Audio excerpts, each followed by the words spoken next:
Ndugu mwenyekiti, na mimi nikushukuru kwa kunipa fursa angalau na mimi nitumie dakika 2-3 kuongea walau mambo mawili kwenye bajeti ya serikali ya mwaka 26-27.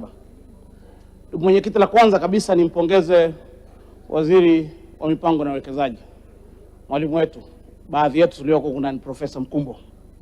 Kwa wale ambao tunamfahamu kwa miaka mingi kabla hajaingia kwenye siasa huko, akiwa kule mpaka amekuja huku,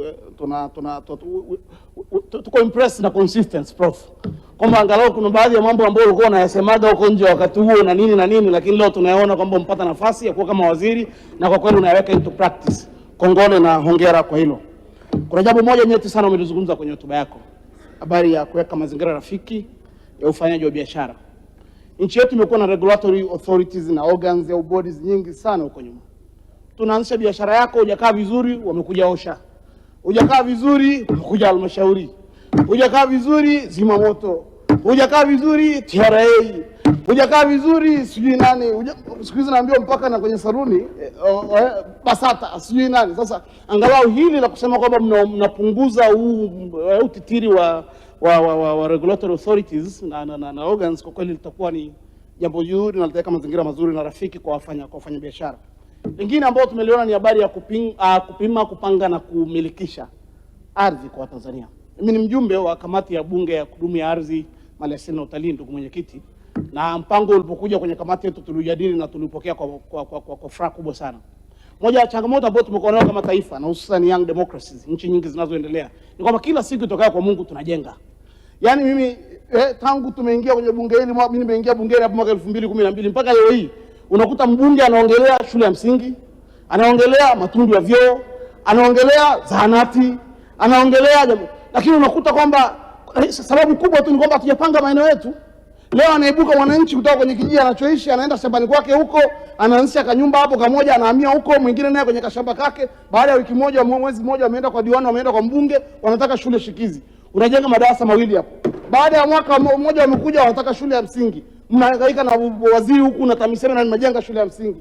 Ambiaka vizuri mwingine kasogea kule, tunataka zahanati. Kila siku tunajenga zahanati, kila siku tutakuwa tunajenga madarasa ya shule, kila siku tutakuwa tunajenga vyoo, kila siku vituo vya afya. Kwa hatuwezi kugraduate kwa namna hiyo. Lazima nchi ipangwe hivyo, mwenyekiti. Lazima kuna maeneo ambayo yanajulikana ni maeneo, ni mashamba yabaki kama hivyo. Sio mtu anajamulia tu, anaenda kwenye shamba lake lililoko kule kijiji gani, na baada anahamia kule, kesho kutwa tunataka barabara, tunataka maji, tunataka umeme, tunataka shule, tunataka zahanati. Hivi nchi when are we going to finish? Tutamaliza lini sasa? Tutamaliza lini? Kwa hiyo mpango huu wa kupanga, kupima na kurasimisha maeneo yetu na kupanga maeneo kulingana na matumizi, mimi nafikiri ni mpango ambao unapaswa kuungwa mkono na waheshimiwa wabunge wote na upewe kipaumbele, kwa sababu unaweza kutuvusha bila kujua, kwa sababu madhara yake tunapoacha mambo yanakwenda holela, tunajua kwamba serikali inatumia fedha nyingi na kila siku inajifurudia jambo lile. Lingine, ndugu mwenyekiti, ni habari ya miradi ya kusisimua uchumi. Ni lazima miradi yetu tuhakikishe kwamba inafungamanishwa, kwamba sekta moja lazima iwe na spill off effect kwa sekta nyingine. Leo kwa mfano tunazungumza hapa, kuna uwanja wa ndege wa Kia pale unafanywa marekebisho. Tuna uwanja wa ndege umejengwa Chato kule, hatutumii kama inavyotakiwa. Uwanja wa ndege wa Mwanza uko unapigwa kelele na waheshimiwa wabunge hapa, na mimi naujua, nimeutumia nikiwa DC Mwanza pale. Unatakiwa kukamilika ufanye kazi vizuri. Hatujamaliza hapo, leo tunataka uwanja mwingine, tuna uwanja wa ndege Msalato hapa tunajenga. Hatujakamilisha leo, tunataka tuanze uwanja mwingine wa ndege kule Serengeti. Are we thinking right? Kiuhalisia kweli? Alafu yale maboresho tunafanya pale Kia ya runway na nini na VIP, yale maboresho ambayo tumefanya uwanja wa ndege wa Arusha, alafu matokeo yake mkienda kujenga uwanja wa ndege Serengeti pale, mnataka mtalii ashuke pale alafu aondokee hapo. And then huo uchumi ambao unasisimua watu kutoka Kilimanjaro kwenda Arusha, kwenda Karatu, kwenda Makuyuni, kwenda Mtwambu, kwenda wapi mpaka wavuka taarifa, alafu iweje? Mheshimiwa Nassari, kuna taarifa kutoka kwa Mheshimiwa Esther.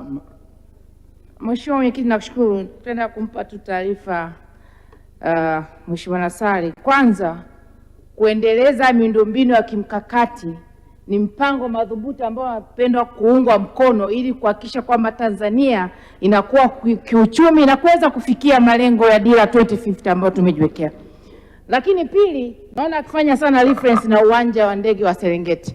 Nimpe taarifa tu kwamba kwa tafiti ambazo zimefanywa, uwanja wa ndege wa Serengeti kwa kutumia tu zile airstrip za sasa hivi za mgumu una miruko mingi sana kuliko hata viwanja ambavyo vimekamilika, na kwamba ukijenga uwanja wa kimataifa wa Serengeti unaenda kuleta fedha nyingi ambazo zitatumika kuendeleza miundombinu mingine Tanzania. Asante Mheshimiwa Nassari, unaipokea taarifa hiyo kutoka Mwenyekiti? Nashukuru na mheshimu sana Mheshimiwa Esther Matiko, na mimi sio mbobevu wa katakata taarifa za watu, ile nitaiboresha tu. Napenda nimwambie Mheshimiwa Esther Matiko, nimjulishe tu kwamba wakati wanataka uwanja wa ndege pale Serengeti akaye kijua hapo hapo Serengeti kwenye wilaya hiyo moja afahamu tu, mimi nimekuwa mkuu wa wilaya kule, kuna uwanja Kogatende, kuna uwanja Seronera, kuna uwanja Lobo, kuna uwanja Kusini, kuna uwanja Kilauhira, kuna uwanja zote ni viwanja vya ndege viko kwenye wilaya hii moja. Ni airstrip ambazo zinasema mwenyekiti taarifa. Mkisema kwamba mwenyekiti taarifa. Mwenyekiti taarifa. Mwenyekiti taarifa. Taarifa mwenyekiti taarifa.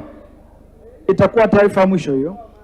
Mheshimiwa, ngoja na taarifa ya Itara, ngoja Mheshimiwa Itara atutoe taarifa kwa mimi hata hivi Mheshimiwa Mwenyekiti. Hapa Mheshimiwa. Umefanya vizuri, mimi ndo sini hapa. Mheshimiwa Itara. Mwenyekiti. Mheshimiwa Itara aliyepewa kutoa taarifa ni Mgore kule mama wa Serengeti. Asante Mheshimiwa Mwenyekiti, naomba nimpe taarifa Mheshimiwa Nassari, viwanja anavyoviongelea vya Serengeti ni airstrips, sio viwanja vya ndege. Pili, uwanja wa ndege wa Serengeti ni uwanja ambao tumeinadi ilani yake ya 25-30. Kwa hiyo au intervene na viwanja vya Arusha wala vya Kilimanjaro, na ndio maana kiwanja cha Kilimanjaro kinapokea watalii wengi na manufaa yake yanazunguka Tanzania nzima. The same kwa uwanja wa Serengeti. Asante Mheshimiwa Nassari, unapokea taarifa hiyo. Nimesema kwamba sio nia yangu kulumbana na waheshimiwa wabunge, lakini lazima tukifanya kitu huko ndani tumfanye kila mradi kimkakati. Kwa mfano nikuulizie tu. Naomba uendelee na mchango wako. Ndio naendelea mwenyekiti na mchango wangu. Umepokea taarifa lakini? Sipokee mwenyekiti. Haya, endelea na mchango. Naendelea vizuri sana. Nachokisema ni kwamba ni ukweli zile ni airstrips. Na tunachotaka kujenga bali ni uwanja wa ndege wa kimataifa. So I understand, mimi ni mtu kwenye sekta inaelewa vizuri sana. Mheshimiwa Mwenyekiti taarifa. Kwamba lazima kila kitu tunachokitaka. Mwenyekiti taarifa. Taarifa Mheshimiwa. Kwa mfano, Mheshimiwa watu elewa. Mwenyekiti taarifa. Mheshimiwa Nassari, hebu subiri. Mheshimiwa, kwenye swala la uwanja wa ndege wa Serengeti sipokee taarifa zaidi. Naomba uendelee na mchango wako, achana na hiyo hoja. Mwenyekiti, naendelea. Ningewashauri watu mkoa wa Mara kweli kama wanataka kusisimua sekta ya utalii kwenye eneo lao. Huko mpango ambao umeletwa na serikali kupitia Wizara ya Maliasili na Utalii. Na ndio maana serikali kaenda kalipa watu mabilioni ya fedha, over 50 billion pale ya Twali. Lengo lilikuwa ni kuunganisha mbuga ya Serengeti na Ziwa Victoria ambao tayari serikali imelipa fedha ya kutosha. Na baada ya hapo ilikuwa ni lengo ni kuifungua ile korido kule, tuvutie wawekezaji, wajenge mahoteli ziwani, mtu ajisikie yuko ndani ya hifadhi ya Serengeti lakini yuko ndani ya ziwa. Sasa matokeo yake tumelipa bilioni 50 pale, tumeacha mgogoro pale baada ya kutetea wananchi wao malizo kulipa wale warodai fidia wachache pale ili serikali iingize kuwekeza pale uchumi uweze kusisimuka ule kwenye sekta ya utalii. Wanakimbilia kwenye airport. Nataka niwaambie ni ukweli. Naweza mkajenga airport pale lakini nataka niulize swali leo hii. Mheshimiwa Mwenyekiti taarifa. Hivi kuna mahoteli mangapi ya kuhost wageni pale? Mwenyekiti taarifa. Naomba niendelee. Lingine, point yangu ni moja tu. Mheshimiwa, sekta yetu ya utalii tukiwekea mkazo tukaendelea kimkakati kistratejia, watu wa mkoa wa Mara watanufaika, watu wa kaskazini watanufaika, watu wa Mwanza ambao uwanja wa ndege unaweza kutumika kama wa kimataifa wala kupokelea utanufaika. Na lengo lilikuwa ni kwamba mtalii akitoka Serengeti, mwenyekiti natoa elimu kwa niache. Mtalii akitoka Serengeti muongezee siku za kukaa kule ndani. Akitoka pale aingie pale Nyatala afanye beach tourism. Mwenyekiti taarifa. Akitoka hapo Mheshimiwa Nassari. Mwenyekiti taarifa. Mpaka Burigi Chato. Akitoka Burigi Chato atembea kwenye hifadhi ile arukia kwenye uwanja wa Chato hapo akiondoka naenda Zanzibar anakwenda wapi? Mheshimiwa Nassari, naomba utulie. Namba moja, muda wako umeisha. Kwa hiyo naomba ukae chini. Unga mkono hoja na ukae chini. Pili, mtoa taarifa, muda wa mchangiaji umeisha. Anzia jambo moja la mwisho mwenyekiti ile kae. Kwa sababu naona nimeingiliwa sana. Dakika moja tumalizia. Chango na maana dakika moja. La mwisho kuna jambo lilizungumzwa hapa ndani la masuala ya stika za TRA na kampuni inaitwa Sispa. Na watu wakawa nasema kwamba inabidi waondoke, wafanye nini, waachiwe watu wengine, tuanze kutangaza upya, tufanye nini? Mwenyekiti wazungu anakuambia hivi, don't fix it if it's not broken. Ukiangalia fees ambazo zinachajiwa kwa nchi zetu za Afrika Mashariki. Taarifa mwenyekiti. Mheshimiwa Nassari, muda wako umekwisha. Unarudi kule. Muda wako umekwisha. Fix it if it's not broken. Tukae na wale watu chini, tuzungumze nao kwenye makubaliano ya mkataba, wajenge kiwanda ndani ya Taarifa nchi. mwenyekiti. Tutoe ajira kwa watu wetu. Taarifa mwenyekiti. Muda wako umeisha, naomba ukae chini. Tukiamua tu kwamba